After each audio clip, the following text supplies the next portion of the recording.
Hey everyone, Mono Gonzalez here in Portadown, Northern Ireland with our good friend Brandon Holthouse.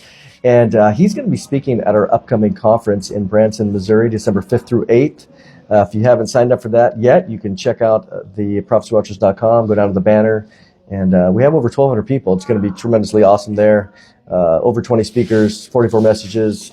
And you can join us for live stream as well. And Brandon is kind of share with us one of the messages Yeah. you're going to be talking about. Well, I'm going to be talking about how the Whore of Babylon is doing three major things in society to invert everything. First off is the feminization of society and the church. I'm going to be delving into that.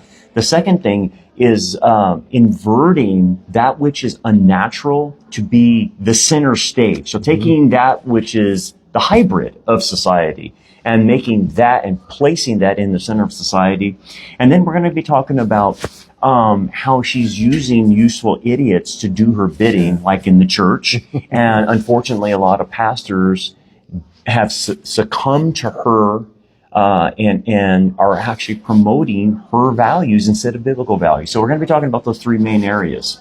Yeah, I mean, this is, to me, is tremendously necessary because when you think about what's happening right now, I find it, Brandon, that shockingly that the church is living out the Whore of Babylon even before she's arriving on the scene of the generation. Right. Yeah, and one of their methodologies is to incite resentment, a Cain-like resentment.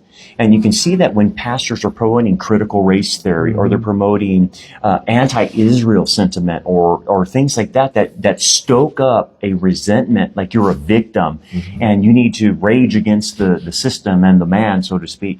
And that actually comes from the Whore of Babylon. So it's shocking that the pastors are doing this. Right, so we're going to be talking about that. Yeah, and most likely, we see that we see the system being developed right now. Again, it doesn't just go overnight, but I imagine that many of these pastors are going to be still there after the rapture because they have bought into not only the global system, but again, the harlot system, which is really, really sad. So it's no surprise. But again, what's the goal? The goal is to be equipped. That's why we have all the prophecy teachers come together a couple times a year as we can at the Prophecy Watchers Conference. So join us again, prophecywatchers.com. Check it out.